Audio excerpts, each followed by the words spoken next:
루라는 별 옆에 수성, 금성, 화성, 목성, 토성이 모였다는 기록이 BC 1733년 단군세기 헐달 단군편에 나옵니다.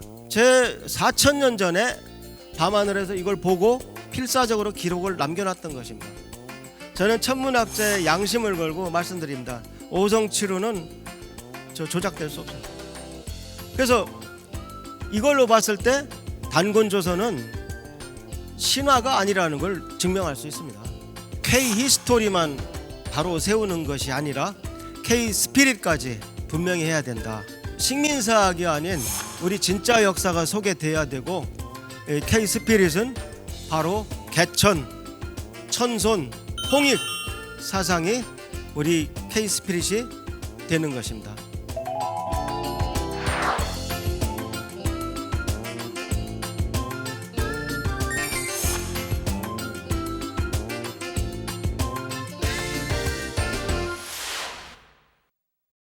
오늘 제가 말씀드릴 내용은 크게 세 가지가 되겠습니다. 역사 광복, 그 다음에 이제 환단곡이라는 우리 역사책, 5권의 역사책이죠. 그 다음 세 번째 이제 우주론 광복에 대해서 말씀드리고자 합니다. 먼저 역사 광복입니다. 역사 광복이란 무슨 뜻이냐? 우리가 지금 나라는 광복을 되찾았어요. 그러나 역사는 아직 식민사학에서 벗어나지 못했다고 보는 견해입니다. 그러니까 이제 빨리 역사도 광복해야 되겠다, 이런 뜻입니다. 먼저 이제 민족이란 무엇인가 좀 생각해 보겠습니다. 이건 뭐 제 개인 주장이 아니고요. 제가 그동안 배웠던 내용을 정리한 것입니다. 그래서 민족이란 같은 언어와 역사를 소유해야 합니다. 그러니까 우리나라 경우에는 국어와 국사가 같아야 합니다. 우리 것을 얘기할 때는 한국어, 한국사라고 안 하죠. 국학도 그런 의미로 해석하시면 되겠습니다. 그 다음에 어떤 사람이 우리말을 잘한다고 그래서 같은 민족이라고 볼 수는 없죠. 우선 또 이제는 핏줄보다도 오히려 정신이 같아야 한다는데 더 그 포인트가 있습니다. 그래서 이제는 민족 정신이 같아야 비로소 같은 민족이라고 할 수 있습니다. 그래서 이제 민족을 말살시키려면 그 나라 말과 역사를 뺏으면 되는 것입니다. 그런데 우리는 일본한테 그 민족 말살의 위기를 한번 겪었죠. 예를 들면 영국이 인도를 식민 통치했을 때 인도의 뭐 역사를 바꾸거나 그런 일을 하지는 않았습니다. 그러나 일본은 우리 국어와 국사를 말살시키고 우리 민족 정신까지 뺏어 가려고 했었죠. 그래서 우리는 민족 말살이라는 것이 얼마나 무서운 건지 잘 알고 있습니다.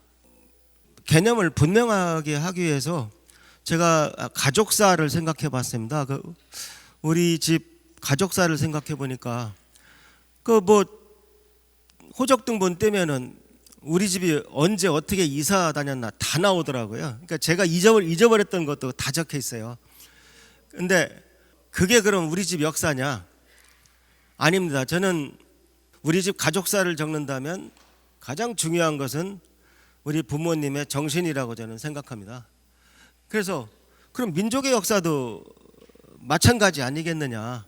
그러니까 우리 가족사에서 호적등본에 해당되는 것이 결국 민족의 역사에서는 연표가 될 것 같고요.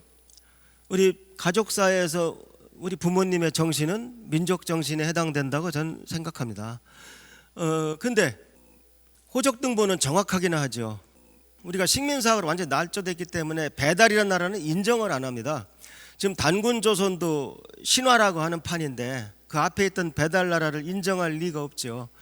그 앞에 배달나라는 BC 3897부터 BC 2333년까지 1565년 동안 18명의 환웅이 다스렸던 나라입니다.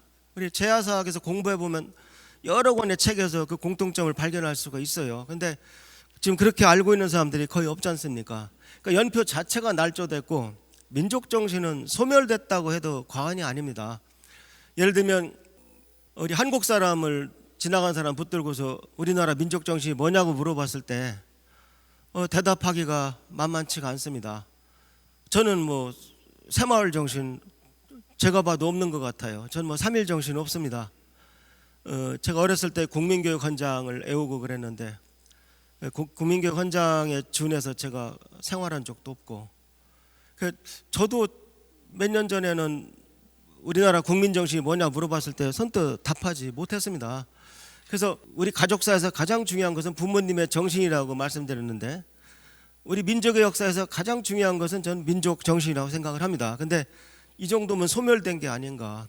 역사를 되찾는 것이 이걸 보면은 결코 연표만을 바로잡는 것이 아니라는 걸 알 수 있습니다. 역사를 바로잡는 것은 민족 정신까지 바로잡아야 한다. 그래서 우리가 오늘날 다행인 것이 K자가 붙으면은 세계화되고 있는 상품이 많이 있잖아요. 그래서 저는 이제 우리가 우리 역사를 당당하게 세계에 알려야 될 때가 됐다고 생각합니다. 내부에서 자꾸 우리끼리 찍고 까부를 것이 아니라 이제는 K-히스토리라는 이름으로 특히 우리 동포들에게 이걸 알려야 될 때가 됐다고 생각합니다. 예를 들면 미국 동포회를 제가 하나 들겠습니다. 미국 동포의 자녀가 오랫동안 회사를 다니다 보면 반드시 중국 친구하고 싸우게 됩니다. 왜냐하면 중국 친구가 악의가 있어서가 아니라 어느 날 야 너희 한국은 우리 식민지였어 하고 그냥 학교에서 배운 대로 무심코 한마디 한단 말입니다. 그럼 우리 저 동포 자녀가 뭐 이 녀석아 하고 이제 자리를 박차고 일어나는데 그 다음에 할 말이 없는 거예요. 예, 역사나 이런 걸 배운 적이 없기 때문에 그냥 화가 나서 일어나기만 했지 그 다음 할 말이 있는 게 없는 거예요. 예를 들어 저 같으면 야 이놈아 너희 진화라고 한자로 쓸 때 지자가 가지지자인 거 알아? 너희 나라는 고대 줄기였던 적이 없어. 너희는 항상 가지였어. 저 같으면 그렇게 시작할 것 같아요. 예를 들어서 역사 광고, 그러니까 K 히스토리를 알림과 동시에 K 스피릿을 알려야 됩니다. 국학원에서 저 발행하는 저 소식지가 오래전부터 코리안 스피릿이었습니다. 그래서 아마 상당히 멀게 내다본 제목입니다. 근데 이제 어쨌든 K 히스토리와 K 스피릿을 바로 세우는 것이 역사 광복이다, 이렇게 정의할 수 있겠습니다. 그래서 오늘 제가 제일 처음엔 일단 역사 광복이라는 말을 한번 정리해 드렸습니다. 다음에요. 야 근데 민족 정신이 얼마나 중요한가, 그 얘기를 하려면 유대민족의 예를 한번 살펴보셔야 됩니다. 유대민족은 구약 성경에 근거를 둔 선민사상을 바탕으로 이스라엘을 건국했습니다. 거의 뭐 2000년 만에 나타나서 야 여기 젖과 꿀이 흐르는 땅이 가나안은 원래 우리 땅이야, 야 내놔. 그래서 이스라엘이 건국된 겁니다. 근데 시간을 거슬러 올라가면 그 천산을 넘어온 알타이계 수메르 민족이 바로 구약 성경을 쓴 민족입니다. 잘 알다시피 저는 종교가 없습니다만 옛날에 성경을 좀 공부했었어요. 근데 신약에는 예수님이 나오지만 구약에는 전혀 나오지 않습니다. 구약은 아시다시피 유대인의 역사책입니다. 근데 이 알타이계 수메르 민족에서 아브라함 일족이 떨어져 나오면서 유대 민족의 역사가 시작됩니다. 유대인은 여러 종류가 있잖아요. 근데 그래서 어떻게 보면 태고적 그 알타이계 신교하고 현재 기독교는 뿌리가 같을 가능성이 상당히 높습니다. 이 민족 정신이 있고 없고는 상당히 중요한 것입니다. 왜 유대 민족의 선민 사상을 인정하면서 우리 민족의 선민 사상은 인정 안 하는지 참 궁금합니다. 다음 그림을 보실까요? 아주 영화 쉽게 유명한 장면입니다. 그래서 그 찰턴 헤스턴이라는 그 배우가 모세의 역할을 맡고 홍해를 건너기 직전에 이제 그 홍해 바닷물을 가르는 모습이에요. 유명한 장면입니다. 근데 우리 민족도 옛날에 환웅이 3,000명의 무리를 이끌고 이렇게 이동을 했다는 기록이 있어요. 근데 왜 우리나라에 그림 잘 그리는 분이 수십만 명일 텐데 우리는 왜 이런 그림을 안 그립니까? 왜 아무도 안 그립니까? 이런 것이 제 생각에는 민족 정기가 죽어서 그렇습니다. 그러니까 아무도 이런 그림 그릴 생각을 못 한다는 것 자체가 이제 그런 거예요. 예를 들어서 우리 첨성대도 그냥 우리가 동양 최고의 천문대 그러면 다 그냥 고개를 끄덕끄덕 합니다.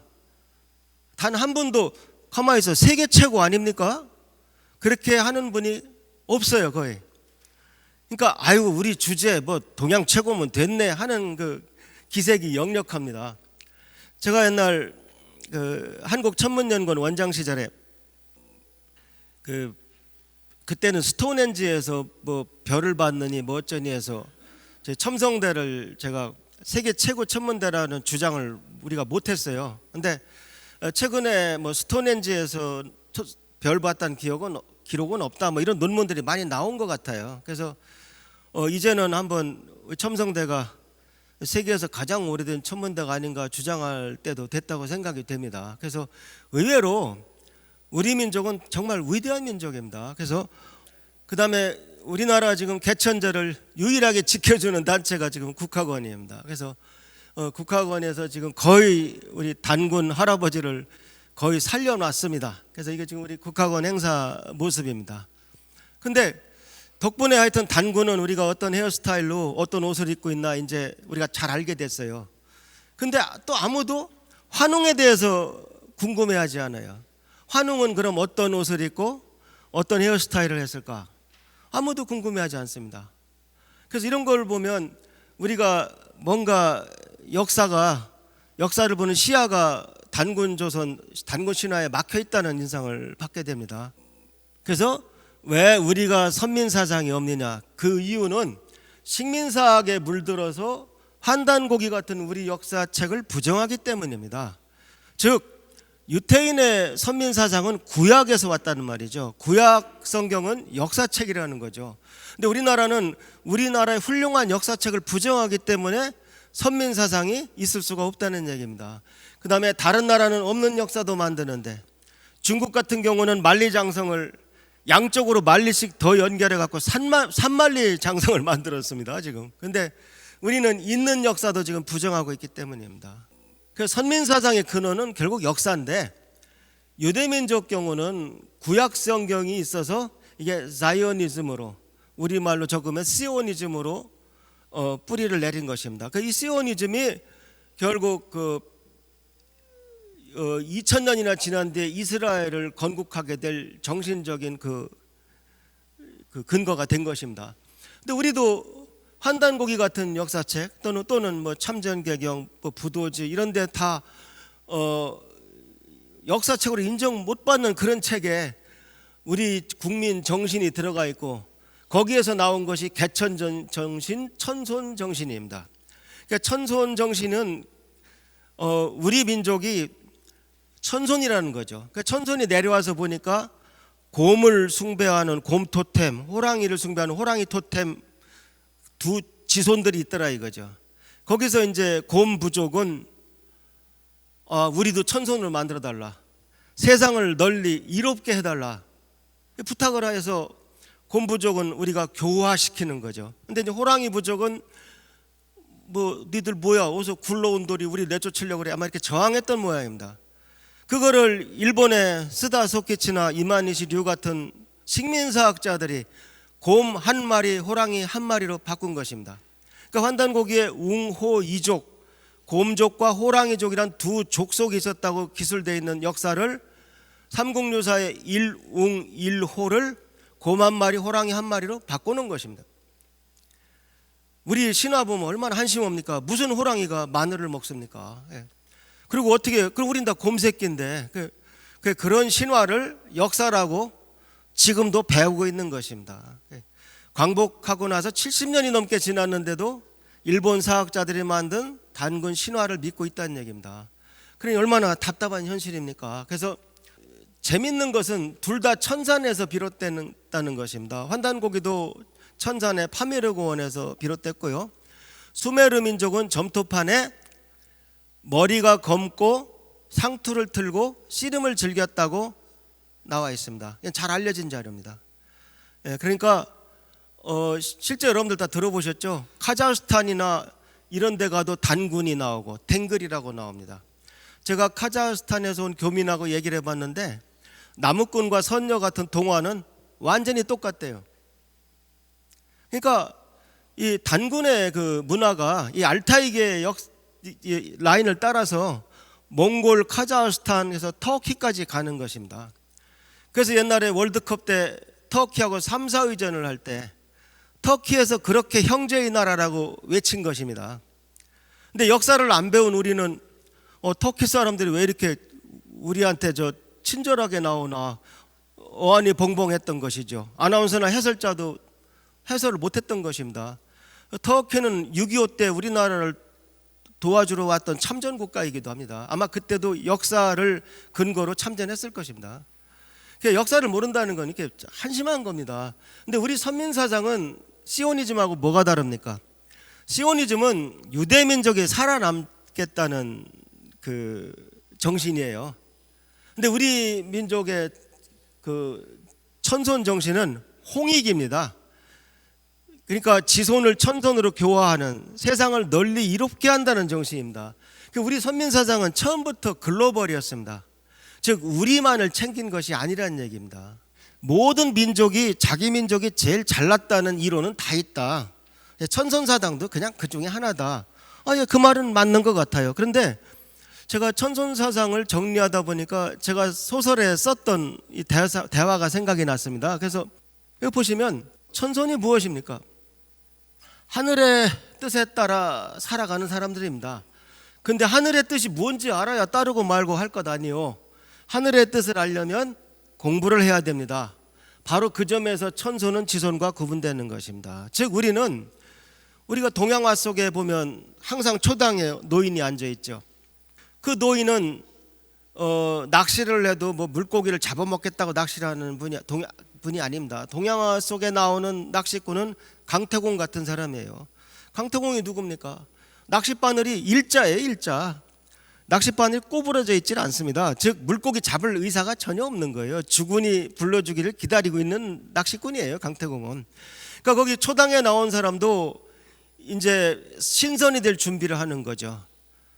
우리말로 선화는 신선이 된다는 뜻인데 사실은 돌아가신다는 뜻이죠. 그래서 모든 걸 초연하게 있는 그 동양화 속에 노인이 다 되고 싶어 하잖아요. 그러니까 하늘의 뜻을 공부하는 사람입니다.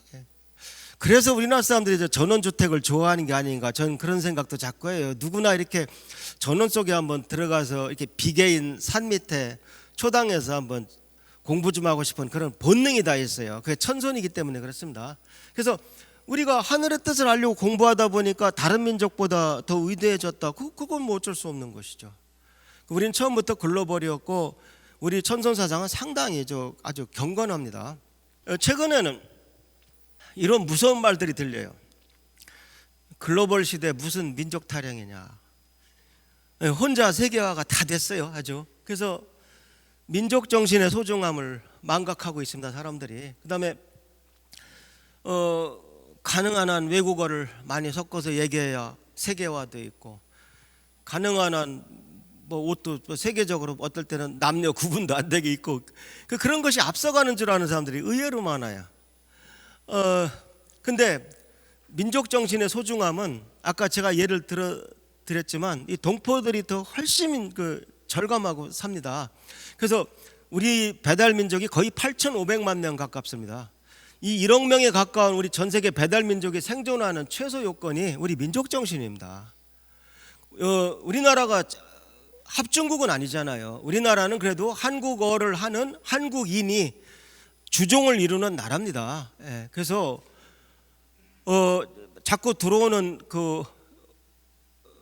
유입 그 인구 때문에 우리 정체성을 버리는 것은 그건 정말 멍청한 일입니다. 아직은요. 우리가 정체성을 잃고 글로벌 물결에 휩쓸리면 유랑민족으로 전락하게 됩니다. 평화를 원하면 전쟁을 준비하라는 말이 있습니다. 우리가 세계화를 맞이하려면 우리가 누군지 알아야 합니다. 정체성을 분명히 해야 세계화를 할 수가 있는 겁니다. 김치가 냄새가 나면 외국 사람 앞에서 안 먹는 것이 아니라 다 먹게 만드는 것이 세계화인 것입니다. 그런 세계화를 하지 않으려면 뭐하러 합니까? 우리가 하인이 되려고 합니까? 근데 요새 젊은 사람들 인터넷 모임에 들어가 보면 끔찍한 글들을 보게 됩니다. 우리는 뭐하러 독립국가를 유지하냐? 나는 미국의 51번째 주가 됐으면 좋겠다. 그럼 군대도 안 가, 나라 지키는 거 걱정도 안 해, 영어도 공짜로 배워. 그러면 댓글에 맞아 쫙 붙습니다. 또 어떤 애들은 뭐하러 일본에서 독립했는지 모르겠다. 그냥 계속 일본 밑에 있었으면 지금 우리가 뭐 잘 사는 나라 중에 하나였을 텐데. 그럼 또 맞아 이 지경까지 왔습니다. 그게 농담이 아닙니다. 그게 제가 봐서는. 그래서 그러니 민족 정신이 이렇게 죽어 있으니 나라가 점점 천박해지는 것이고 인생의 목표도 없어지는 것이고 그 다음에 오직 그냥 돈 많은 사람이 최고인 그냥 천박한 나라가 되는 것입니다. 뭐 자본주의 국가에서 돈 많은 것을 질시하는 것도 옳은 것은 아닙니다. 그러나 돈 많이 버는 것이 인생의 목표가 돼서는 그건 아니 되지 않습니까? 선민사상 같은 영성문화가 뛰어난 민족이 미래 세계를 선도한다고 하면 가정해 봅시다. 그러면 서양은 유태인 쪽에, 우리 동양은 우리 민족의 미래를 지배한다는 즐거운 상상을 하게 됩니다. 이것이 전혀 터무니없는 그것이 아닙니다. 다음에요. 그래서 어쨌든 역사 광복을 이루는 일은 K 히스토리만 바로 세우는 것이 아니라 K 스피릿까지 분명히 해야 된다. 그러니까 K 히스토리는 식민사학이 아닌 우리 진짜 역사가 소개돼야 되고, K 스피릿은 바로 개천, 천손, 홍익 사상이 우리 K 스피릿이 되는 것입니다. 자, 그럼 환단곡에 대해서 말씀드리겠습니다. 지금 우리나라 교과서에서 전혀 채택되고 있지 않는 환단고기가 그럼 정말 황당고기고 썩은 고기냐? 수없이 많은 젊은 애들이 이젠 다 선동이 돼가지고 개연수 열사가 이 책을 만들고 몇 년 뒤에 일본 헌병한테 잡혀서 토막나서 죽습니다. 시체가 압록강에 버려져요.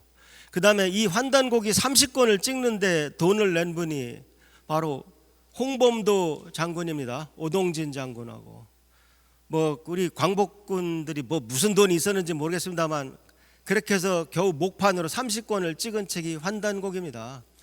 그러한 훌륭한 역사책을 읽어보지도 않고, 어떤 사람들은 옛날에 만년 전에 우리나라가 러시아만 나라가 돼가지고 전 세계를 통치했다는 그런 구라라며.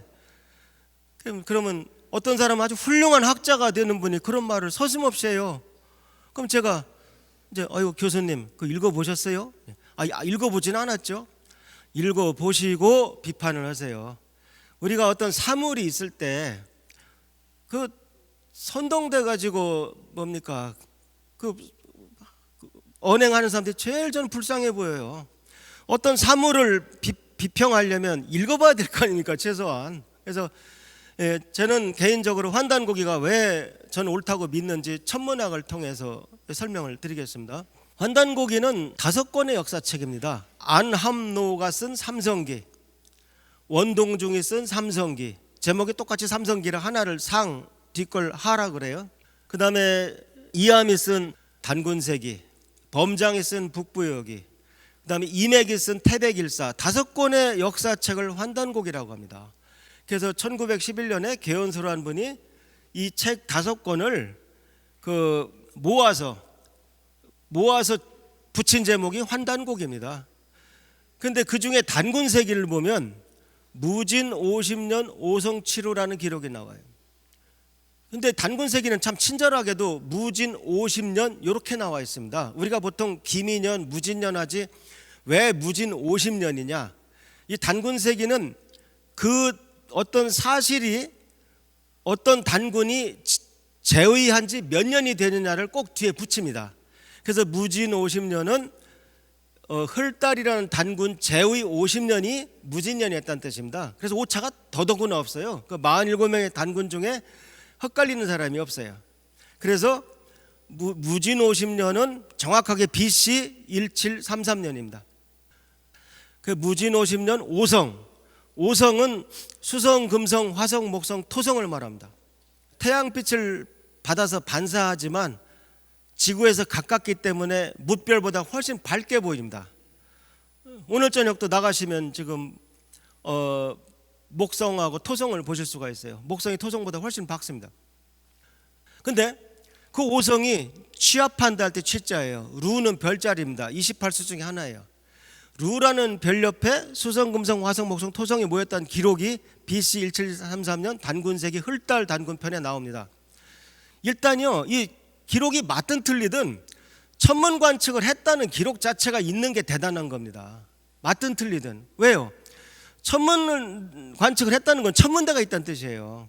그러면 식민사학자들이 그 시대 동굴에서 날고기 먹을 때인데 무슨 나라가 있어 하고 그 비아냥될 때 저는 저 기록을 믿습니다. 천문 기록이 있다는 것은 천문대가 있다는 거고, 천문대가 있다는 건 임금님이 계시다는 뜻입니다. 옛날부터 천문 관측은 개인이 하질 않아요. 국가의 천문대가 합니다. 그러니까 천문대가 있다는 것 자체가 벌써 훌륭한 고대 국가라는 겁니다. 근데 더더구나 저 현상을 컴퓨터를 돌려봤더니 딱 일치하더라. 그럼 얘기 끝난 겁니다. 그런데 라데일 박사와 박창범 박사가 1993년도에 이미 이 오성치료에 대해서 논문을 썼습니다. 그런데 이 논문이 그냥 우리나라에 엄청난 쇼크를 줬어요. 근데 라데일 박사가 요절했습니다. 일찍 죽고 박창범 박사가 혼자 남았는데 박창범 박사가 얼마나 시달렸나 이 얘기를 잘 안 해요. 아마 많이 상처를 받았을 것입니다. 아니, 우리 조상들이 이런 훌륭한 관측을 해서 기록에 남았다는 걸 증명한 사람이 칭찬을 받아야지 왜 비난을 받아야 합니까? 난 도저히 이해가 안 갔습니다. 비난하는 이유는 야, 우리 민족이 그렇게 훌륭할 리가 없다 이겁니다. 더 가슴 아픈 거는 중국 거 베낀 거다. 중국 거 어느 문헌 어느 걸 베꼈는데요? 내놔봐. 없습니다. 왜 그럼? 그리고 이거는 천문학자, 제 선배 천문학자에 대한 엄청난 모독입니다. 어떻게 천문학자가 다른 나라 천문 기록을 베껴서 이거라고 할 수가 있습니까? 그렇게 함부로 말하는 거 아닙니다. 그거 다른 학계라고 해서 그렇게 함부로 말하면 안 됩니다. 그래서 이 논문이 나오고 나서 오히려 너무 공격을 받는 바람에 이 얘기가 쏙 들어갔어요. 근데 최근에 컴퓨터를 돌려보면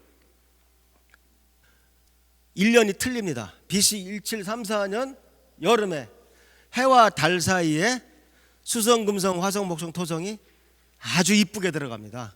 이 컴퓨터 화면이에요. 이걸 보면 잘 모르니까 다시 이쁘게 그렸습니다. 이것이 바로 오성치료의 모습입니다. 예.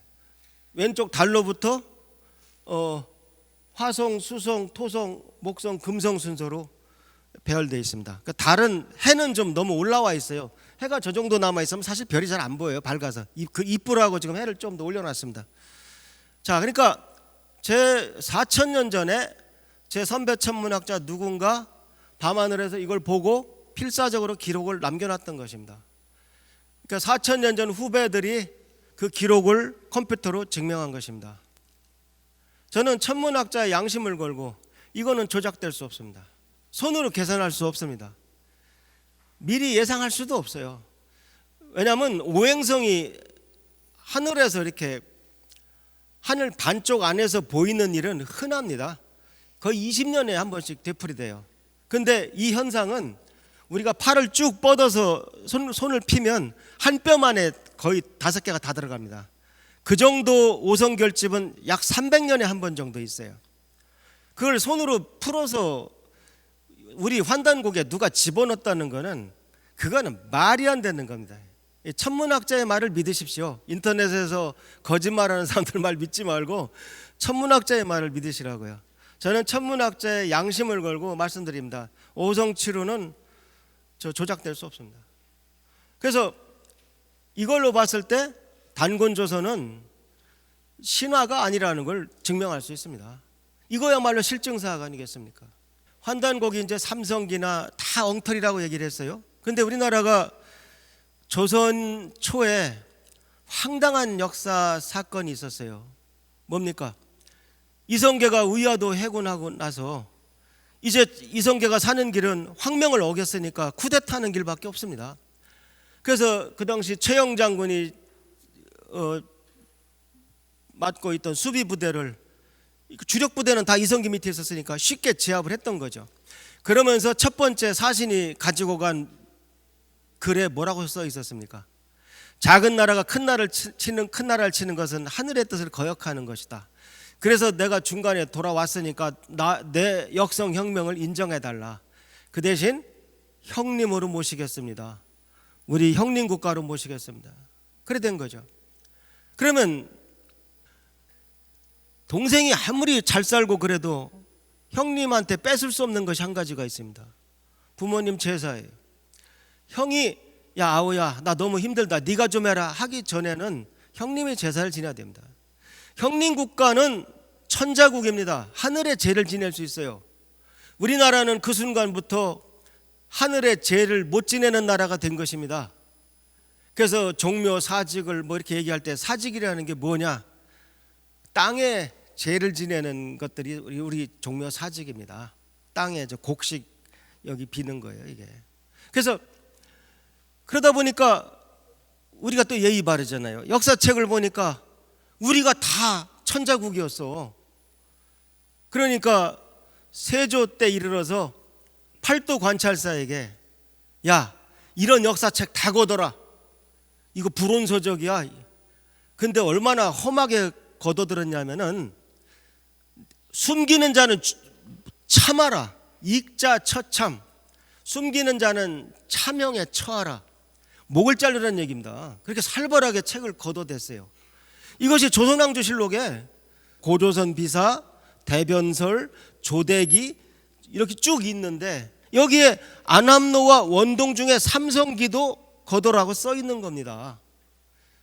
이걸 안 믿으십니까? 조선왕조실록인데. 그러니까 안암노는 신라시대 고승이에요. 원동중은 이제 최근에 정체가 밝혀졌죠. 이방원의 스승이었던 걸로 지금 알려져 있습니다. 이 두 분이 쓴 삼성기도 불온서적이었습니다. 그러니까 환단고기가 안암노의 삼성기로 시작되거든요. 오환건국 최고, 우리 환족에 세운 나라가 가장 오래되었다. 그 다음 원동중의 삼성기, 이것은 실제 있었던 책인 겁니다. 지어낸 구라가 아닌 겁니다 이게. 그래서 환단고기는 바로 안암노의 삼성기 상, 원동중의 삼성기 하, 그 다음에 아까 무진50년 오송치루가 나온 단군세기, 이암은 고려시대 문화시중을 지낸 사람입니다. 범장의 북부여긴, 북부여란 말은 우리 역사책에 나오지도 않습니다. 여러분이 주몽에서 나온 그 탤런트 박근영 씨가 그 분했던 분은 헤브로 왕이죠. 그 동부여입니다. 동부여. 그 다음에 해모수의 아들이 주몽도 아닙니다. 그 북부여는 해모수가 세운 나라입니다. 근데 우리 역사책에는 하나도 안 나오는데 그 귀한 북부여 역사가 범장의 북부여에 살아 있습니다. 이맥은 내내 이암의 후손입니다. 고성이 씨입니다. 그 이맥은 편수관 같은 자리에서 걷어들였던 그 책들을 볼 기회가 있었나 봐요. 이 훌륭한 분이 그 금서들을 갖고 하이라이트를 만들어서 숨겨놨습니다. 메모를 남겨놔서. 그것이 태백일사라는 책입니다. 그게 몰래 갑오로 내려왔던 것입니다. 그래서 이 5권의 책을 개연수라는 분이 안암노 삼성기는 원래 집에 있었고, 뭐는 뭐 백진사한테 받았고, 뭐는 어서 받았고, 단군세기는 2권을 받았는데 글자 한 자 안 틀리더라 하면서 이 5권의 책을 모아서 1911년에 환단고기, 환인 환웅 단군의 옛날 이야기라는 겉표지를 붙였던 겁니다. 그래서 그러니까 우리가 아까 유태인들이 구약 성경이 있으니까 그 민족 그 정신이 살고 그렇게 번영을 한 것처럼 우리도 이런 훌륭한 역사가 있는데 이 못난 후손들에 의해서 쓰레기 취급을 받고 있는 겁니다. 그래서 북부여는 이게 광개토 태왕비입니다. 역사책이나 이런 거는 누가 대신 쓸 수 있고 뭐 변주할 수 있지만 광개토 태왕비는 정으로 찍어서 없애기 전에는 의주할 수 없습니다. 광개토 태왕비에는 주몽이 북부여 출신하고 딱 나옵니다. 북부여. 고려 시조 추무왕은 북부여에서 나왔다. 그러니까 범장의 북부여기가 맞는 겁니다. 바로 북부여의 5번째 고두막한의 딸 파소공주가 박혁것의 어머님입니다. 그러니까 북부여는 거의 단군조선 영역을 다 통치하고 있었는데, 그럼 그 따님 파소공주가 경주까지 내려와서 박혁것을 낳았느냐? 저는 그건 아닐 거라고 생각합니다. 그렇다고 보면 신라의 위치가 어디였느냐? 처음 신라 초기에도 경주 근처였느냐? 아닐 수도 있습니다. 최근에 그 인하대 고조선 연구소에서 발표한 걸 보면 우리 고려시대 국경이 신의주하고 원산을 연결한 선이 아니라는 게 증명이 됐어요. 예. 그 원산 쪽에 천령이 있다고 배웠는데 그 천령은 지금 인구 300만이 사는 중국 도시가 천령입니다, 이름이. 그러니까 얼마나 우리 역사를 축소해 놨나 알 수 있거든요. 그래서 사실 저 고려 시대만 가도 우리 역사를 정말 학교에서 배운 역사를 이거 믿어야 될지 정말 의심스럽습니다. 예. 천리장성이라고 배웠는데 거기 성이 단 한 개라도 있습니까? 신의주에서 원산 연결한 지역이 그 산에다가 왜 또 산성을 또 쌓습니까? 그래서 그런 걸 보면 북부여를 안 가르치는 우리 국사는 옳은 국사일 리가 없습니다. 지금까지 기자조선, 위만조선, 평양의 낙랑군을 가르치는 역사책은 정말 믿기 어려운 것입니다. 또 하나 재미있는 것은 광개토 태왕이 17세라고 나옵니다. 근데 국사 아무리 봐도 13세입니다. 광개토 태왕은 고구려의 13번째 왕인데 17세 손이라고 나옵니다. 4명이 벼요. 근데 그 4명은 자, 여기 잘 보세요. 해모수에서 이쪽 임금 줄로 가지 말고 밑에 작은 아들 쪽으로 가게 되면은 해모수가 고주몽의 고조 할아버지가 되고 여기 4분이 계십니다. 그러니까 해모수부터 따지면은 여기 네 분이 더 계시니까 광개토 태왕이 17세 손이 됩니다. 그러니까 역사에 이런 수수께끼들이 환단곡 읽어보면 다 풀리게 돼 있어요. 산동반도에 낭야성이라는 성이 있습니다. 낭야가 누군지 아무도 몰라요. 환단곡에는 낭야라는 인물이 나옵니다. 치두남이라는 그 번안의 부단군 아들이 낭야입니다. 딱 나와요. 중국에서는 반고라는 거인이 하늘을 떠받들고 있다가 팔이 아파서 죽으면서 왼쪽 눈이 해가 되고 오른쪽 눈이 달이 되고 사람 몸이 산맥이 되고 피가 강이 돼서 우주가 창조됐다. 그렇게 배우고 있어요. 그런데 환단곡에는 반고란 인물이 나옵니다. 환국에서 마지막 환인 지위리가 야 환웅이 너는 태백산으로 내려가고 반고 너는 삼위산으로 가거라. 그래서 거기 반고가 인물로 나옵니다. 근데 중국의 그 제니시스에 나오는 반고란 사람이 실존 인물이라는 걸 증명해 주는 게 우리 환단곡입니다. 중국이 감사해야 됩니다. 다음이요. 그래서 환단곡이 상고사는 환인, 환국, 환웅, 배달, 단군, 조선으로 구분이 됩니다. 그래서 BC 7197부터 3897까지 3301년 동안 7명의 환인이 다스린 나라가 환인이고 BC 3897부터 BC 2333까지 1565년 동안 18명의 환웅이 다스린 나라가 배달이고 BC 2333부터 BC 238년까지 2096년 동안 47명의 단군이 다스린 나라가 조선인 것입니다. 근데 여기서 저도 도저히 이해가 안 가는 게 있어요. 3301년을 7명이 어떻게 다스립니까? 한 사람이 조선시대 하나씩 다스려야 되는데 그걸 믿으란 말입니까? 그래서 저는 저런 거를 부정만 할 게 아니라 저렇게 만년 전 역사를 어떻게 글자 그대로 우리가 해석을 합니까? 저거는 그 7명 중에 이름 중에 2-3개는 아마 가문일 거다. 한 가문이 한 1000년씩 다스리면 되죠 뭐. 그래서 안파견, 혁서, 고시리, 뭐 주양 이렇게 이름이 쭉 나오는데 그 중에 몇 개는 저는 패밀리라고 생각합니다. 그럼 되죠. 뭔가 자꾸 방어할 생각을 해야지. 그걸 자꾸 흉보려는 쪽으로 가서는 안 됩니다. 얼마든지 긍정적으로 해석할 수 있는 겁니다. 그래서 우리 서기 2019년은 환기로 따지면은 중복되는 걸 빼야 됩니다. 예를 들면 BC 3897에 한국이 문을 닫으면서 배달이 문을 열었으니까 이게 중복이 되는 건 빼줘야 돼요. 그래서 단기는 2333에다 2019를 더해서 4352년이 되고 개천은 저렇게 계산하면은 5916년이 되고 환기는 9216년이 됩니다. 근데 여러분들이 7197하고 3897 정도는 외워두세요. 그러면 저렇게 복잡하게 안 해도 돼요. 그냥 2019에다가 그냥 3897 외운 걸 더하면 바로 저 개천 몇 년이 나와요. 배달이 세워져서 몇 년째인지 나오고, 그 다음에 환기는 2019에다가 7197을 더하면은 바로 9216이 나와요. 그러니까 복잡하게 계산하지 마시고 적어도 7197, 3897, 2333 정도는 좀 외워주셨으면 합니다. 그 다음에 개천절은, 개천이라는 말이 지금 일단 잘못 알려져 있어요. 단군세기 때문에 10월 3일이 개천절이 된 겁니다. 그리고 음력입니다 원래. 근데 요약해보면 개천 1565년 음력 10월 3일 왕검단군이 조선을 건국했다 이렇게 써 있어요. 그러니까 10월 3일이 단군이 조선을 건국한 건 맞습니다. 근데 그게 개천은 아니에요. 여러분들 한국말 못해요?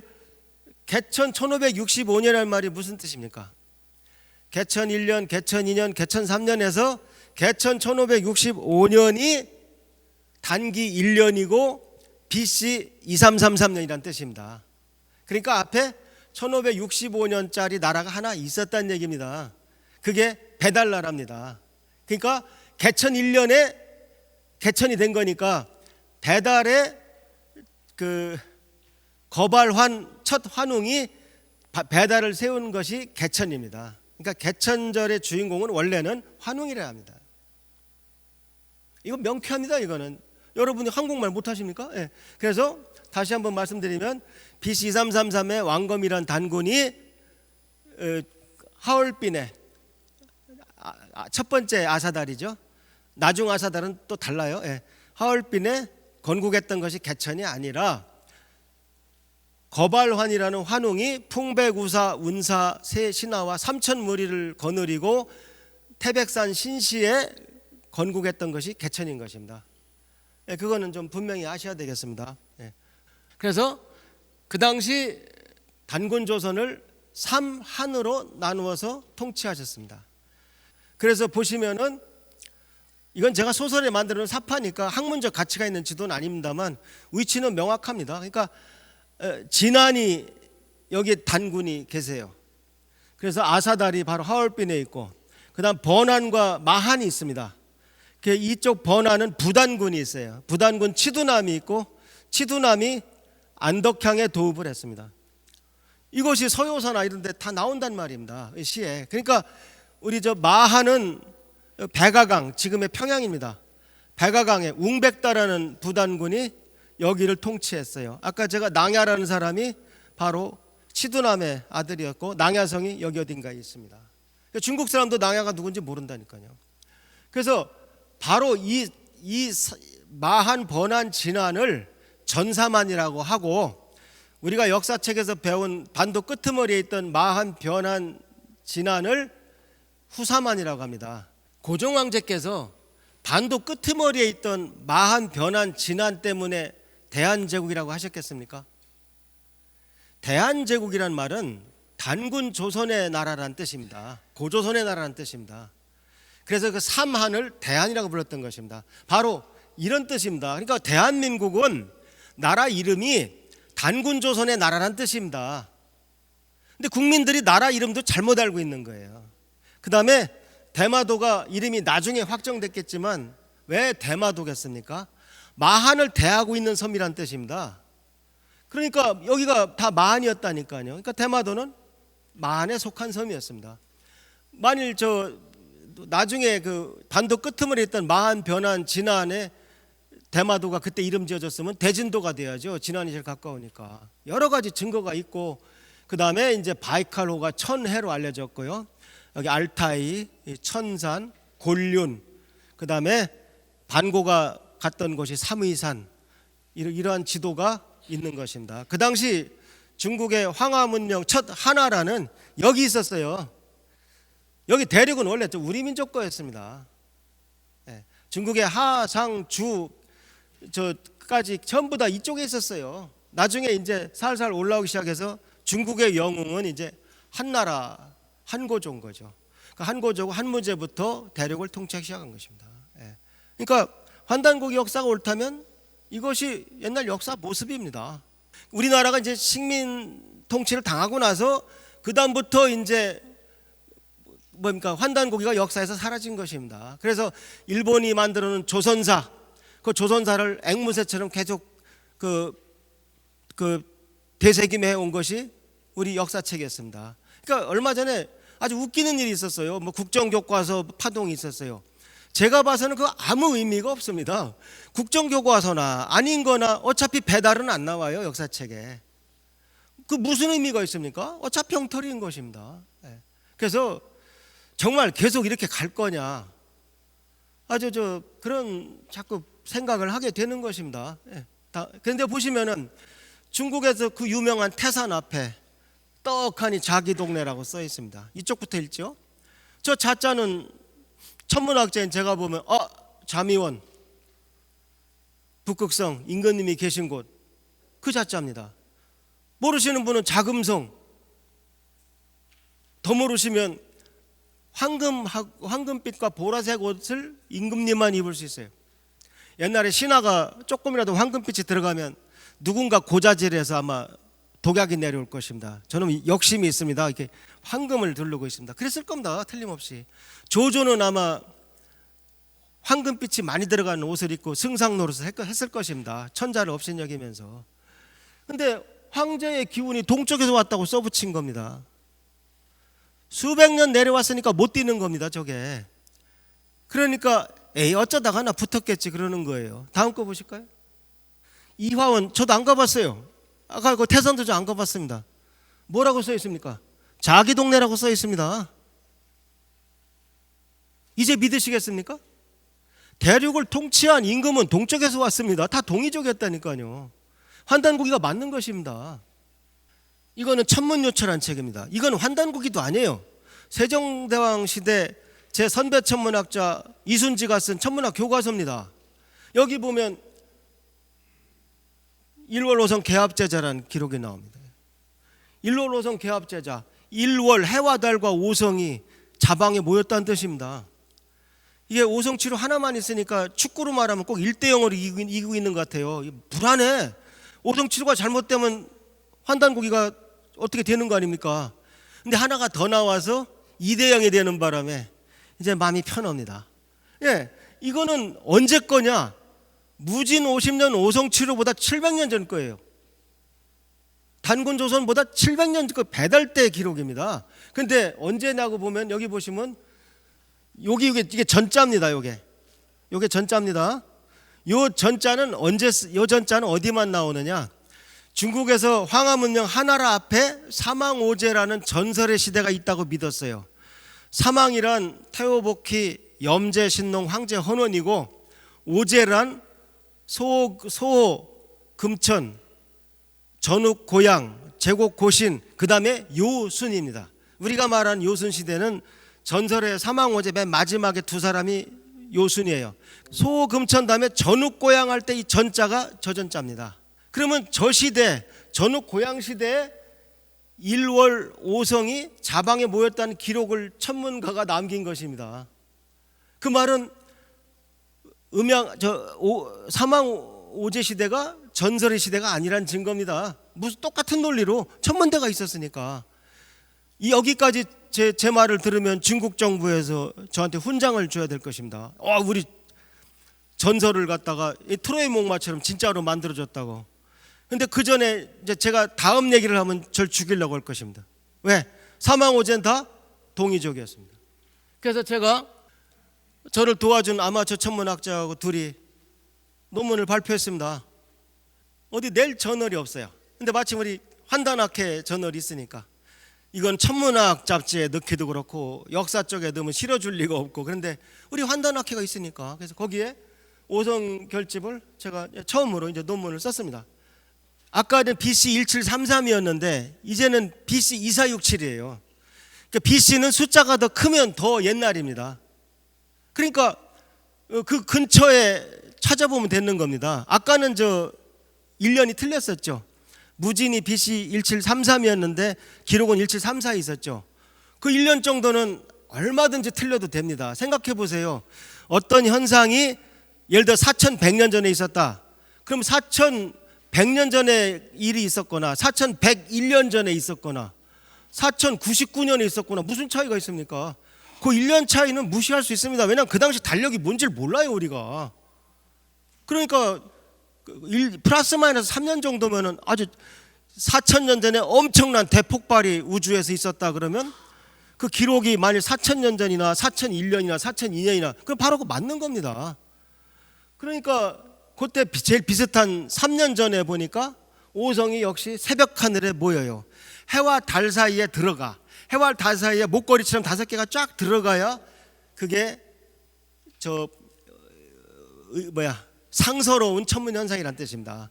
자, 이걸 이쁘게 그렸어요. 다음. 새벽 하늘에 해와 달이 5개 이렇게 들어갑니다. 이건 뭐 컴퓨터 들려보면 딱 나오는 겁니다. 이건 중학생도 할 수 있어요. 그냥 문방구 가서 제일 싼 건 한 5만 원 정도입니다. 그거 사가지고 입력하면 됩니다. 몇 년 몇 월 며칠 하고 딱 때리면 그 하늘이 나와요. 그냥 5개가 이렇게 붙어서 나옵니다, 이게. 그 중국은 공산국가라 종교가 없어요. 그러니까 중국 사람들이 누구한테 기도를 하느냐? 사망한테 합니다. 근데 그 사망이 태오복희, 염제, 신농, 황제, 헌원인데 염제하고 황제가 중국에서 생각하는 가장 오래된 조상들이에요. 그래서 최근에 중국에서 10년 넘게 산 하나를 다 깎아서 염제, 황제 석상을 만들고 준공식을 아주 거창하게 했습니다. 그 염제 황제한테 비는 것입니다. 근데 사실은 누구다? 다 동이족이란 얘기입니다. 그 태오복희는 너무 위대해서 복희는 신이에요. 중국에서 신입니다. 우리나라 사람들은 중국 역사를 모르니까 요순 시대가 태평 시대인 줄 압니다. 얼마나 어리석은 겁니까? 그건 요순 시대나 가능했던 일이야. 이게 천하의 무식한 말입니다. 자, 보세요. 요왕이 죽지 않으려고 딸 둘을 순왕한테 바쳐요. 그 두 딸이 아황과 여영입니다. 근데 그래서 요왕이 자기 아들 단주한테 안 물려주고 넌 바둑이나 둬 그랬다는 겁니다. 그래서 단주의 한이라는 말이 유명해졌어요. 그러고서 저렇게 아부를 했는데 순왕이 묘족한테 잡혀 죽어요. 그러니까 두 왕비가 동정호에 지금 자살하기 직전에 벽화입니다, 저게. 그래서 저 왕비가 죽으면서 피를 토해서 벽화에 보면 여기 대나무가 많이 있잖아요. 이 대나무에 피가 튀어서 지금도 이렇게 대나무에 피가 있다는 겁니다. 이걸 반죽이라고 불러요. 반점할 때 반자 쓰고 대나무 죽자 써서. 이게 그러니까 관광상품 저 팜플렛의 사진이에요, 이게. 왜 우리나라에서는 요순 시대가 저 유토피아였다고 얘기하고 있습니까? 이 멍청한. 그러니까 우리는 옛날 소중화가 우리나라 국가 비전이었던 거야. 우리는 작은 중국만 돼도 원이 없습니다. 조선시대 우리가 그렇게 사는 거예요. 그래서 요순 시대가 유토피아가 된 겁니다, 우리나라에서는. 그 다음에 배달족 시대, 그럼 뭐 유적이 있어야 나라가 있었다고 얘기할 거 아닙니까? 결론부터 얘기할게요. 만년 전 유적도 이미 많이 나와 있어요. 그 다음에 바로 그것이 유명한 홍산 문화입니다. 홍산 문명은 저쪽 만주 쪽에 있는데 그쪽 산이 색이 빨간색이에요. 화성처럼 녹슨 색가루가 많이 성분이 들어가 있어요. 전문 용어로 Fe2O3가 잔뜩 있습니다. 그래서 홍산이라고 불러요. 그 홍산의 그 배달 시대 그 6, 7천 년 전에 문화유적이 나오는데 옥이 특히 이렇게 많이 나옵니다. 옥 보세요. 야, 그 시대 무슨 저 옥 가락지나 제대로 있었겠어? 아닙니다. 보세요. 얼마나 큰가. 아주 재밌는 세계가 여러분들을 기다리고 있습니다. 지금 이렇게 재밌는 바다가 옆에 있는데 옆에 해수욕장 백사장에서 발도 하나 안 담그고 있는 것입니다. 지금. 근데 이제 다음 거 볼까요?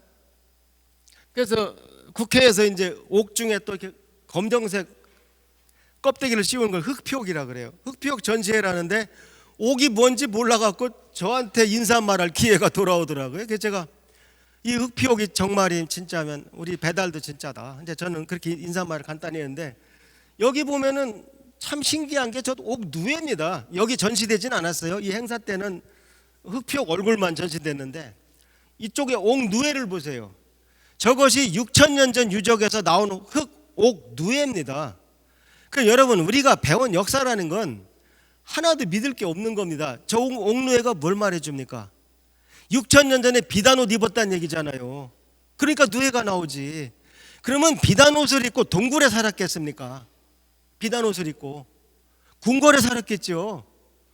그러니까 우리가 만년 전이나 8,000년, 9,000년 역사를 아무도 모른다는 겁니다. 아무도 모르는데 저런 유적이 나오자마자 우리나라 역사학자들은 저거 우리 거 아니야? 우리는 압록강하고 두만강 건너간 적이 없어 하고 먼저 담을 치는 겁니다. 저거는 다 우리 역사입니다. 중국은 상고사가 없어요. 그래서 최초의 우리나라는 배달이라고 볼 수 있습니다. 아까 환국에서 시작을 했지만 저는 환국은 유라시아 모든 나라의 기원이 됐다고 봅니다. 우리 조상이라고만 말할 수가 없어요. 왜?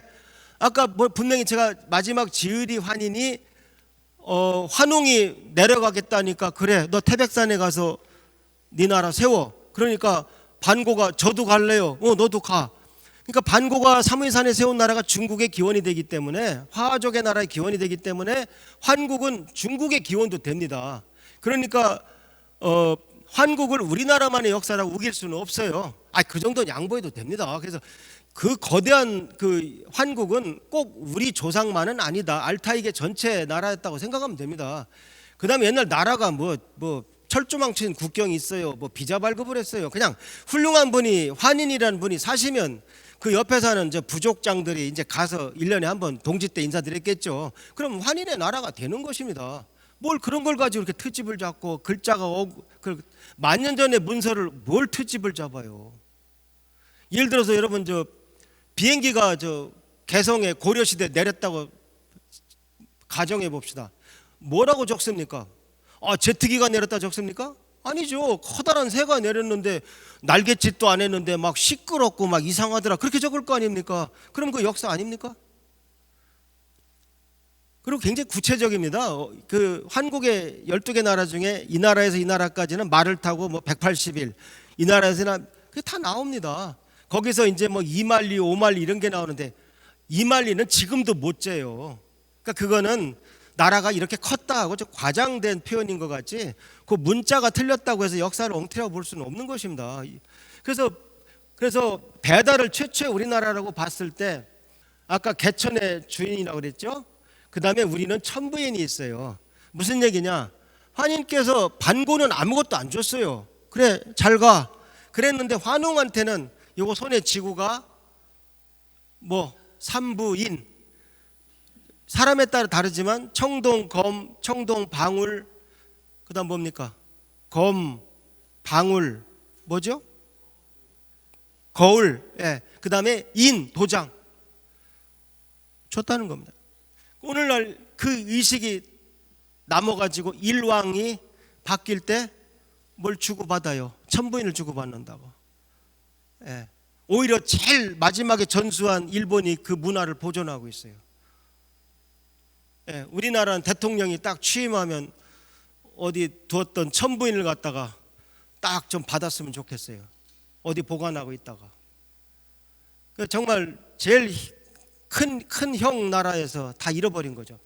그 다음에 천부경은 제가 오늘 전혀 말씀 못 드리겠습니다만 민족의 우주론입니다. 옛날에 그런 일이 있었다고 그래요. 우리 세 나라 대표들이 LA에서 모여서 중국 사람이 먼저 우주론 얘기하는 거야. 우리 이런 제니시스가 있어. 그러니까 일본 사람이 뭐 우리도 있어. 우리도 이자낙이라는 신이 집행이로 딱 태평양을 두들기니까 일본 열도가 생기고, 그 이자낙이 왼쪽 눈에서 태양의 여신 아마테라스 오미카미 천조 대신이 태어나요. 이쪽에서는 뭐 달이 태어나고 그래. 그 애들 중국하고 컨닝한 것 같아. 왜냐면 똑같이 왼쪽 눈에서 해가 나와. 이거 우연일치치고 너무 신기해요. 어쨌든 일본도 우주론이 있단 말이에요. 옆에 한국 사람이 있었어요. 한국은 우주가 어떻게 태어나? 그러니까 우리 한국 사람이 우리 그런 거 없어 그랬다는 겁니다. 배운 적이 없으니까. 아주 훌륭한 분들이었는데, 제가 그 자리에 있었으면 장난하냐? 뭐 왼쪽 눈이 해가 돼? 우리는 글자로 있어, 글자로.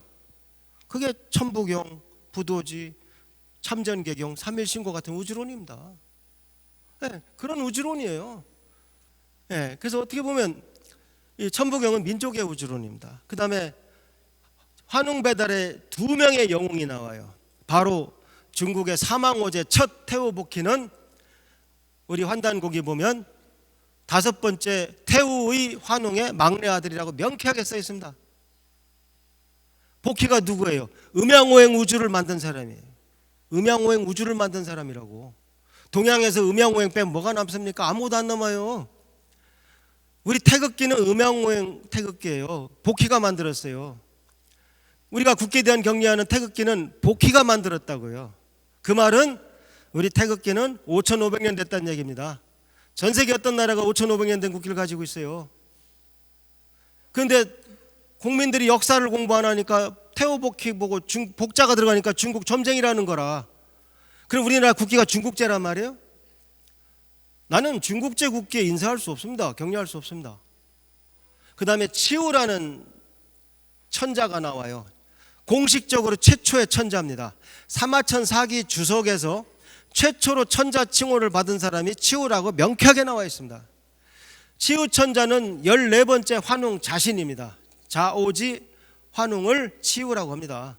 치우 천자는 행정수도를 대륙에다 설치한 사람입니다. 청구가 거기서 나와요. 푸른 언덕에. 하얼빈에 있던 아사다 신시에서 청구로 행정수도를 대륙으로 옮긴, 대륙을 통치한 우리 환웅입니다.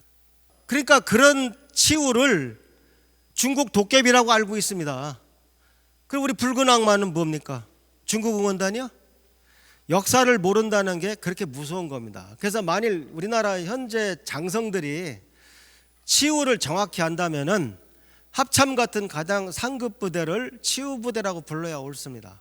근데 몰라서 못하는 겁니다. 이순신 장군이 전쟁 나갈 때 제를 지낼 때 치우한테 제를 지내고 나갔어요. 치우는 동두철액이라고 표현되어 있습니다. 그 구리 이마에 철에 그걸 썼다고 나와요. 그래서 도깨비처럼 보였을 거 아닙니까? 악마처럼 보였을 거 아닙니까? 보면 다 도망갔어요. 헌원의 군사들이. 그러니까 황제 헌원의 군사가, 황제도 동이족입니다. 73번 싸워서 73번 패했습니다. 그거를 중국은 황제 헌원이 치우를 잡아주겠다고 역사를 왜곡하고 있습니다. 왜곡해서 치우를 버렸다가 가만히 보니까 아니야, 치우도 굉장히 중요해. 그래서 최근에 염제 황제 옆에다 치우까지 다시 세워놓고 삼조당을 건설해서 거기다 절하고 있어요. 그 치우는 그런 대접을 받고 있어요. 그러니까 환단고기를 부정하면 배달을 부정하게 됩니다. 배달을 부정하게 되면 태극기와 붉은 악마가 의미가 없게 됩니다. 그게 나라입니까? 저는 그런 나라에 못 삽니다. 그래서 역사라는 게 이렇게 중요한 것입니다. 그 다음에 복희는 저 보세요. 저렇게 황동으로 포장을 해서 저렇게 모시고 있습니다. 중국의 복희 묘소가 4군데나 있어요. 다 진짜라는 거야. 그러니까 서로 자기네 묘소가 진짜라는 겁니다. 이제 제일 잘 치장한 데가 여기고 제일 허름한 데가 있는데, 우리 환단고기가 옳다면 제일 허름한 데가 맞습니다. 환단고기는 부산이라고 딱 산 이름까지 적혀 있어요. 그 다음에 이것이 바로 붉은 악마 그 투구입니다. 그러니까 저런 걸 썼을 거다. 그 다음에 복희는 여동생 여화가 또 총명해가지고 이 여자가 여화고 복희가 컴파스와 자를 들고 있어요. 잘 보세요. 자가 직각자입니다. 옛날 문명에서 문화에서 직각을 정확히 재고 정확한 원을 그린다는 것은 그게 전부입니다. 다빈치의 천지창조 그림 보면 신이 컴파스로 원을 그리시죠. 왜 그건 인정하면서 이건 인정 안 하냐고. 이건 저 석굴에서 나온 양탄자에서 나온 그건 양탄자 그림인데. 그래서 우리 역사는 환인환국, 환웅배달, 단군조선, 북부여까지가 서기전 역사입니다. 북부여는 182년밖에 안 되지만 해모수가 세운 나라가 고구려가 되기 때문에 이 상고사 네 개를 잃어버리면 안 돼요. 그 다음에 중국은 사망오제, 하상주, 춘추, 전국 이렇게 오는 것입니다. 근데 우리는 이걸 중국 역사라고 또 안 배우네 또. 그러니까 결국 환단국의 역사도 안 배우고 하상주는 역사라고 또 안 배워. 그러니까 대부분의 사람들이 강태공이 낚시꾼이라고만 알고 사는 겁니다. 그렇게 살아도 사는데 아무 지장이 없어요. 그런데 우리 이 동이족의 역사를 잘 알게 되면 복희, 염제, 황제, 그 다음에 소, 전욱, 제곡, 요순이 그러니까 전설의 마지막이라고 생각했는데 이것도 전설이 아닌 거고, 하나라 그러니까 중국의 영웅이 누구입니까? 흔히 요부터 당나라 요왕이에요. 나중 당나라하고 틀려요. 당요, 우순, 하우, 상탕, 주문, 그 다음에 주공, 공자입니다. 그게 중국의 성인이에요. 근데 우리 다 동이족이니까 우리가 알아야 돼요. 그러니까 무슨 얘기냐면 하나라 우왕이 하나라를 세우고 나서 이 나중에 걸왕이라는 거지 같은 놈이 나와요. 얘가 주지육림을 해. 그러니까 이 주지육림을 하니까 안 되겠다 해서 상나라 탕왕이 상나라를 세우면서 그 걸왕을 멸해요. 상나라가 잘 내려오다가 이번에 또 주왕이라는 놈이, 이거 헷갈려요. 주나라한테 망하는 게 주왕이에요. 주왕이라는 놈이 또 주지육림을 해. 이놈은 얼마나 포악하냐면 자기 삼촌 비간을 갖다가 포락형을 줘요. 포락형이 뭐냐면 구리 기둥에다가 기름을 바르고 밑에 불을 피우고 걸어가게 하는 겁니다. 미끄러 떨어지면 타 죽으란 얘기예요. 삼촌이 너 이렇게 폭군처럼 정치하지 말라 그러니까 포락형을 줬는데 분이 안 풀려가지고 거기 심장을 꺼내러 오라고 합니다. 걸어가기 전에. 그 다음에 그때 미친놈처럼 숨어서 다니던 것이 기자입니다. 그 기자는 그쪽 밑에 그 강 뭐죠? 황하 밑에. 양자강 쪽에서 이쪽으로 올라온 적도 없어요. 그런데 무슨 기자조선이야. 우리나라 역사책에 식민사학자들도 기자조선은 너무한 것 같으니까 요새는 기자조선이 빠졌어요. 그나마 위만조선은 그대로 있어요 지금. 근데 위만은 또 나중에 위만 얘기할 시간이 있나 모르겠는데 위만이 나중에 이쪽 번안 쪽을 뺏었던 놈이에요. 근데 그때 뺏기는 애는 기자의 자손이에요. 마지막이 기준이야. 기준이 나라를 뺏기고서 배 타고 도망와서 이쪽 세운 나라가 우리 마한이에요. 나중에 마한, 후사만의 마한이라고. 그래서 아무도 이쪽 연속극을 안 만들어. 아무도. 맨날 이순신, 세종, 장희빈, 연상 질리지도 않나. 그러니까 아무도 이쪽 드라마를 안 만들어요. 여러분 단군조선 드라마를 봤어요? 환웅 드라마를 만들었어요. 근데 웬일로 올해 그토록 안 만들던 동학 드라마도 하나 나왔고, 그리고 이 시대 환인한국 이전에 아예 선사시대 드라마가 아스달 연대기라고 나왔어요. 아사달 그럼 또 문제가 많을까봐 일부러 아스달로 한 것 같아요 제가 보기엔. 그래서 이제 반지의 제왕 왕좌의 게임 비슷하게 잘 만들었어요. 그 정도면 잘 만든 거지. 그런 거 봐줘야 돼요. 그런데 어쨌든 이 세 나라 문화를 빨리 알려야 될 거 아닙니까? 제가 보니까 태오복희는 우리나라 책이 단 한 권이 없어요. 그런데 왜 콘텐츠가 중요하냐? 나는 독립기념관 보면 가끔 짜증나요. 우리나라의 만년 역사에서 35년 동안 식민 통치한 게 뭐 자랑이라고 이렇게 기념관을 크게 지어놔? 나는 이걸 갖다가 이걸 개천관으로 하고 여기다가 이제 뭘로 채우냐? 콘텐츠가 중요한 거예요. 그렇지 않습니까? 근데 제 소설 제목만 갖다 쭉 둘러놔도 태오복희, 치우천자, 왕검단군, 유의자, 강태공, 해모수, 동명왕만 해놔도 우리 역사 여명기에 새벽이 다 보이지 않습니까? 그러면 우리 국민들이 가서 지금은 비록 반쪽알이 있지만 우리가 이런 위대한 역사가 있었다. 외국 관광객들이 와서 보면 놀랄 거 아닙니까? 우리나라는 이제 연호도 왜 단기 안 쓰냐 말이야. 일본은 얼마나 귀찮아요. 일왕 바뀌면 연호 바뀌어요. 불편하다는 일본 사람 아무도 없어요. 북한 주체습니다. 우리는 나는 단기로 할 바에는 개천으로 해야 된다고 봐요. 왜 1565년 까먹어. 개천으로 하면 5,000년이 역사가 넘고 단기로 하면 5,000이 안 되는데 이왕 바로잡으려면 개천 몇 년 해야 됩니다. 근데 무슨 말인지 못 알아들을 거예요. 여러분들도 제 강의 안 들었으면 우리 단기를 복원합시다. 그런데 이왕 할 거면 개천으로 합시다. 그러면 그 뭔 소리야 그랬을 거 아닙니까? 1시간 넘게 강의 들었으니까 지금 아는 거 아닙니까? 온 국민이 이 정말 국민광자에 어울리는 내용입니다. 온 국민이 얘기를 들어야 됩니다.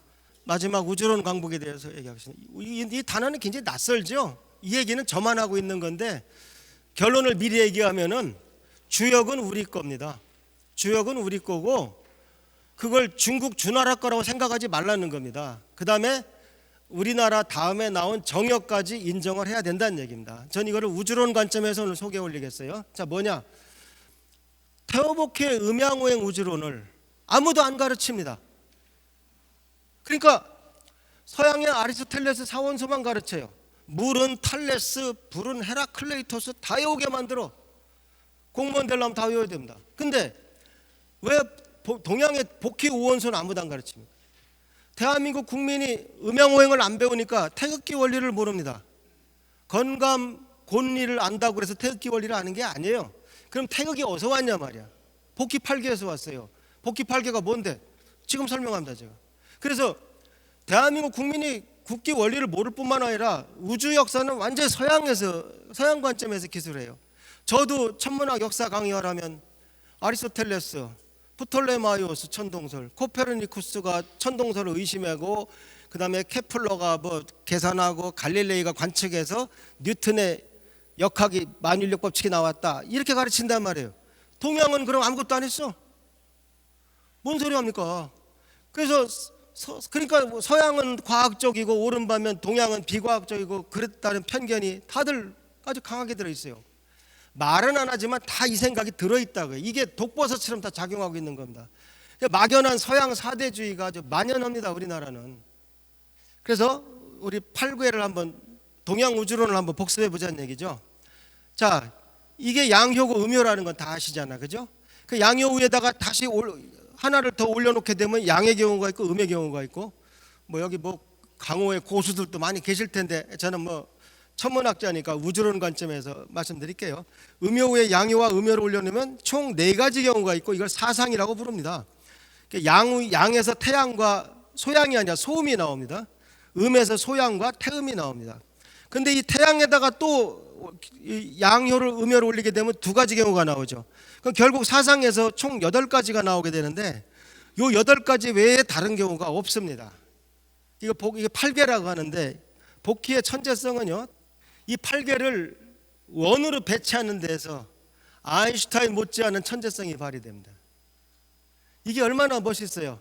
양효가 다 모여 있으니까 따뜻하겠죠.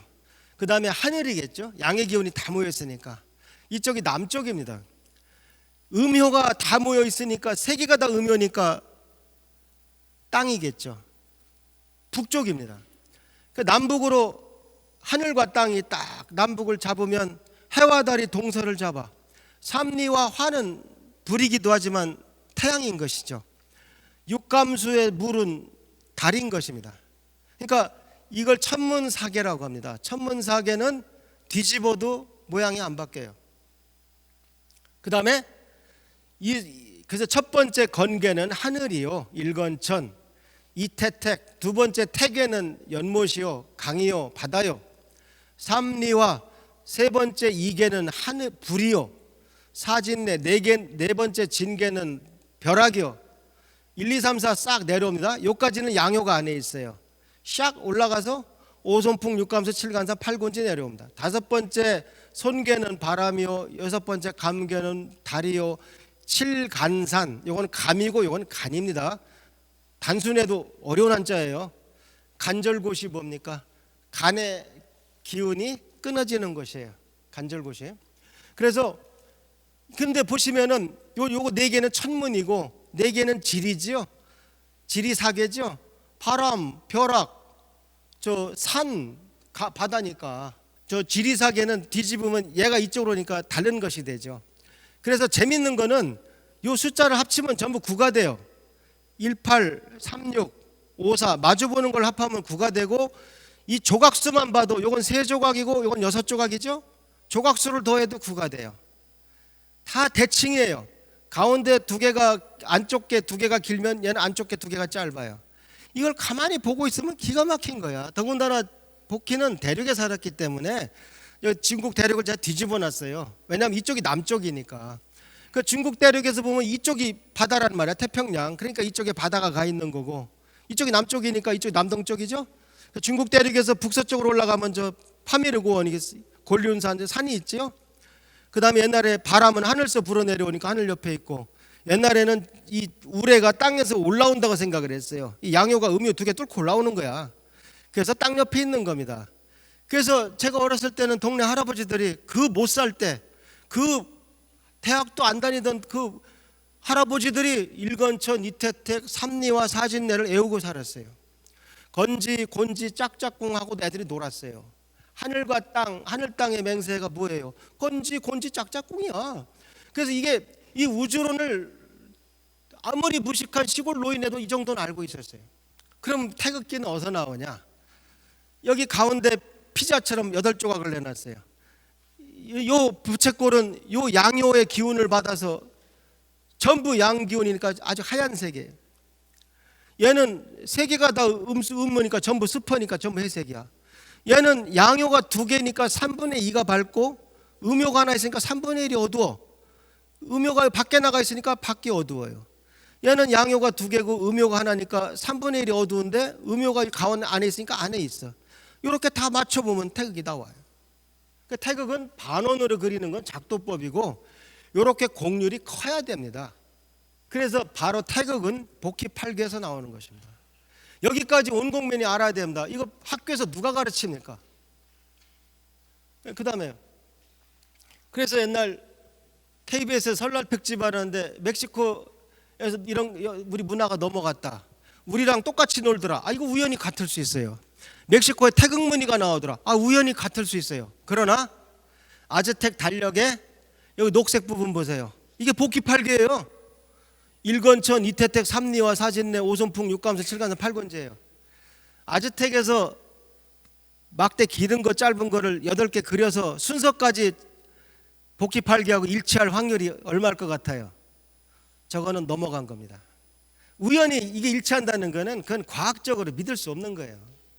그러니까 한국에서 이쪽 수메리고로 간 짧은 선은 사람들이 잘 안 믿는 것 같아. 이쪽 베링해협을 지나서 이쪽 잉카 아즈텍까지 내려간 이 복희 8개는 어떻게 설명할 건데? 그 다음에 생물학적으로도 아메리칸 인디언은 이쪽 아시안들이 알래스카 쪽을 통해서 넘어갔다는 게 다 증명이 되어 있습니다. 왜 이렇게 기를 쓰고 안 믿습니까? 전 이거 보는 순간 딱 한마디 했어요. 게임 오버. 이건 우연히 같을 수 없습니다. 그래서 우리 배달민족의 우주론은 오늘 제가 일일이 설명을 못 해드리지만, 한인 한국시대부터 전해 내려온 천부경에 복희 때 그린 하도라는 것이 있고 복희 8개가 있습니다. 복희 8개까지 설명드렸죠. 그 다음에 하나라 우왕이 만든 낙서라는 것이 있고, 이 주나라 문왕이 이 마지막 상나라 탕왕한테 잡혀서 유리라는 곳에 성에서 갇혀 있다가 거기서 득도해서 그린 것이 문왕 8개예요. 그 문왕 8개를 그리고 거기서 강태공을 책사로 모셔옵니다. 낚시질하는 강태공을. 그런데 문왕이 죽고 주나라 무왕이 상나라 주왕을 멸망시켜요. 그런데 그때 무왕의 동생 주공이 왕은 아니었지만 아버지 문왕하고 같이 주역을 만듭니다. 그래서 64개가 주나라 역이라고 해서 주역이 된 것입니다. 그런데 여기까지가 다 동이족이니까 이게 배달민족 우주론이에요. 그러니까 동양의 우주론이라는 건 없는 거예요. 그냥 다 우리 민족 우주론이에요. 중국은 진화란 말입니다. 가지란 말입니다. 줄기였던 적이 없어요. 상고사가. 그러니까 중국의 역사가 들어서는 중국 화족의 영웅은 한나라입니다. 그러니까 진나라 진왕이 얼마나 동이족이 미웠으면, 야 이거 만리장성을 쌓고 우리 화족은 다 이 안에 들어와 살아. 저 만리장성 밖에 사는 놈들 전부 오랑캐야. 그리고 내가 시황제야. 나부터 다시 시작해. 앞에 거 다 무시해. 그게 분석행위입니다. 예. 그래서 중국의 화가적 역사가 시작되는 것입니다. 예, 다음에 조선시대만 해도 주역을 다 알았어요. 왜? 조선시대 선비가 되려면 사서 삼경을 봐야 되는데 삼경이 뭡니까? 시경, 서경, 역경이에요. 역경이 뭡니까? 주역입니다. 그러니까 우리 1,000원짜리 5,000원짜리 나오는 분들은 전부 주역의 대가예요. 조선시대 훌륭한 선비라는 얘기는 주역은 다 했다는 얘기입니다. 그러니까 우리나라가 이 근대 들어서 국기를 만들 때 이거는 태극기가 들어오기 이전에 이게 낙서라는 겁니다. 아까 제가 설명했던 하나가 떨어져 있는 건 낙서예요. 낙서에서도 칠은 북두칠성을 그린 거 보세요. 참 정말 북두칠성 문화가 끔찍합니다. 우리나라는 북두칠성이 절대적인 그 신앙 대상이에요. 칠성부대는 당연히 있고, 제가 농담으로 깡패도 칠성파가 있는 나라라고 저는 강의합니다. 예. 우리나라는 북두칠성이 절대적인 나라예요. 예. 그래서 여기 보시면 이게 문왕팔계입니다. 왜? 천지가 옆구리로 가 있죠. 이건 복귀팔계가 아닌 것입니다. 이게 고종 임금 어기입니다. 어기. 태극기가 들어오기 전에 문왕팔계를 임금의 국기로 만들었다니까요. 그 다음에 이게 데니의 태극기인데, 데니라는 미국 외교관한테 고종이 하사하신 태극기인데, 이게 아까 복귀팔계 그 공률을 유지하고 있죠. 그러니까 태극은 이렇게 확 휘어야 이게 맞는 겁니다. 이게 오래된 태극기는 정확하게 복귀팔계를 그리고 있는 건데, 조선시대 우리 사대부들이 답답하긴 했지만 이 정도는 다 알고 있었다는 얘기입니다. 다음에 그래서 복귀팔계 중에 이쪽에 지리사계가 빠진 것이 이 털 뜯긴 닭 같은 이 모양이 이게 오늘날 우리 국기입니다. 천문사계만 남은 거예요. 그러니까 제 주장은 뭐냐? 뭐 어차피 안 이루어질 것 같지만 남북 통일이 되면은 이거 불완전한 국기입니다. 물론 자랑스러운 태극기예요. 5,500년 됐고 세계 유일한 우주론 국기입니다. 그러나 이거 천문사계만 4개 갖고 천문지리 무불통달이 되겠어요? 우리 국기는 복귀팔계에다가 최대한 지금 태극기하고 똑같게 그려놨어요. 이것이 우리나라 통일한국의 국기라 해야 됩니다. 그래서 요 4개는 지리사계는 북한 몫이다. 이게 이렇게 가야 됩니다. 국민들이 똑똑하다면 이리 갑니다. 근데 아마 어려울 것입니다. 그 다음에 어떤 사람들은 틀림없이 지금 4개도 그리기 싫어 힘들어 죽겠는데 8개 어떻게 그리냐 그럴 거예요. 근데 놀라운 방법이 있어요. 일건천 이태택을 안 외우고 8개를 그리는 방법이 있습니다. 보세요. 예, 먼저 일건천 이태택 삼리와 사진내 양효로 4개 그린 다음에 맞은편은 항상 반대로 해야 되니까 음요 4개를 그립니다. 이쪽이 남쪽이니까 따뜻하다고 그랬죠. 이쪽이 북쪽이라고 그랬죠. 다음에요. 예, 따뜻하니까 양효 3개 그리고, 이쪽 추우니까 음요 3개 그리면 됩니다. 그 다음에 여긴 가운데니까 섞여야 되니까 여기는 길면 되고 여긴 짧으면 돼요. 다음에요. 됐죠? 예, 이번에 다시 또 긴 거 3개 또 그리면 되는데, 문제는 뭐냐? 여기 짝대기가 들어오면 얘랑 같아지잖아요. 그러니까 얘가 양보해야 돼.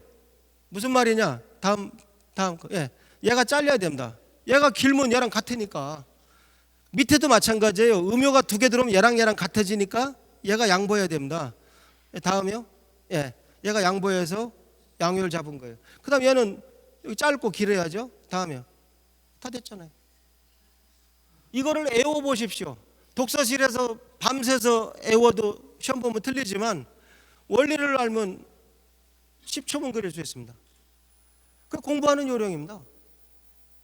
그렇지 않습니까? 바둑 잘 두는 사람은 잠자는 사람 두들겨 깨워서 둬도 잘 두고, 못 두는 사람은 3일간 정석을 다 외워서 덤벼도 지는 것입니다. 그래서 주역에 대한 편견들이 있다. 심지어 주역을 보는 사람들도 편견이 있다는 거예요. 왜? 역사가 왜곡됐기 때문에. 주역은 중국 것이다. 그러니까 저 주역이라는 그 심오한 이치를 만든 게 중국 준하라니까 조선시대 우리 선비들이 얼마나 중국을 동경하고, 우리는 중국 소중화가 꿈이단 말이야. 국가 비전이. 그런 멍충이들이 지금도 있잖아요. 우리는 왜 중국애가 줄을 섭니까? 근데 이제 주역은 이제 완성된 거다. 더 손볼 것도 없다. 그럼 나중에 나온 우리 정역은 어떻게?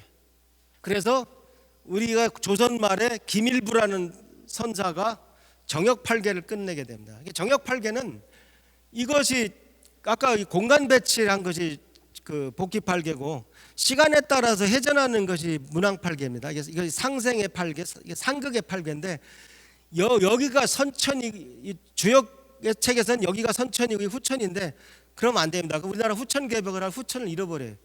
여기까지가 선천이라야 되고 후천은 김일부가 만든 정역이 후천개벽이라야 우리 민족의 철학이 삽니다. 그래서 이거는 과학으로서 반드시 살려야 돼요. 그래서 이거는 오히려 이게 공간이고 시간이라면 이건 아인슈타인 시공간 같이 더 복합된 괴라고 생각하시면 됩니다. 저도 공부 더 해봐야 합니다. 다음이요.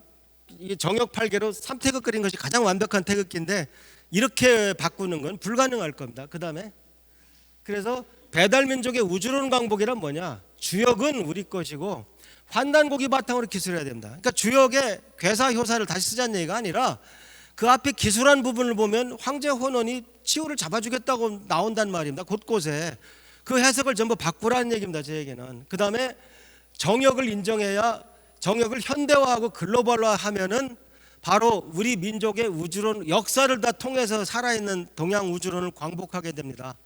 그 다음에 이 정역을 만든 김일부 대성사가 살던 그 향적산을 가봤어요.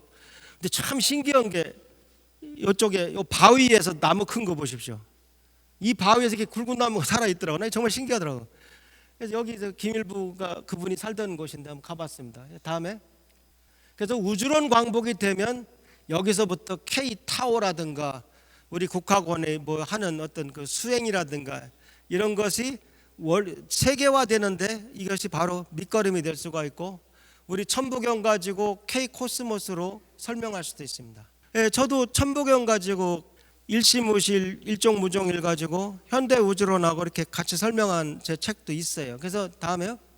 그래서 오늘 국학원이 주신 이 귀중한 기회, 그리고 그 다음에 서울 인구가 1000만인데도 불구하고 수도권이 2000만이죠. 오늘 이 강의에 참여하신 분들이 지금 100명이 안 되는 것 같아요. 이게 우리 현실입니다. 다 식민사학을 얘기하고 아무도 관심 없고 지금 우리나라는 좌파 우파가 중요한 게 아닙니다. 다 역사 의식도 없어요. 지금 우리나라는 개천파가 있어야 됩니다. 그게 뭐 저는 정치 세력화하자는 뜻이 아닙니다. 진짜 나라 역사를 알고 위대한 나라를 세울 사람들은 역사를 아는 사람들입니다. 그래서 저는 이 다음이나 그 다음 대통령은 역사를 아는 분이 나와야 된다고 생각합니다. 그래서 그분이 정말 천손 대통령, 정말 홍익 대통령 이런 대통령이 나와야지 그냥 한 패거리의 보스가 나와서는 저는 안 된다고 생각합니다. 그래서 저는 어느 정당도 비방하지 않습니다. 다 똑같아요. 그리고 앞으로 정말 어르신들이 정년하신 분들 얼마나 시간 많아요. 시간 낭비하지 마시고 공부하세요. 이건 중고등학교 때 하던 공부가 아닙니다. 내가 이민족으로 태어나서 머지않아 이제 방에 누워 있으나 산에 누워 있으나 비슷한 시기가 오잖아요. 그럼 그 죽음이 두렵지 않는 방법 중에 하나는 우리 선도를 공부하시고 학문이 깊어지는 것입니다. 그래서 여러분들께 국학원은 물론이고 제가 이사장으로 있는 대한사랑이나 이런 데 가입하셔서 정말 나머지 훌륭한 여생을 보내시기를 기원합니다.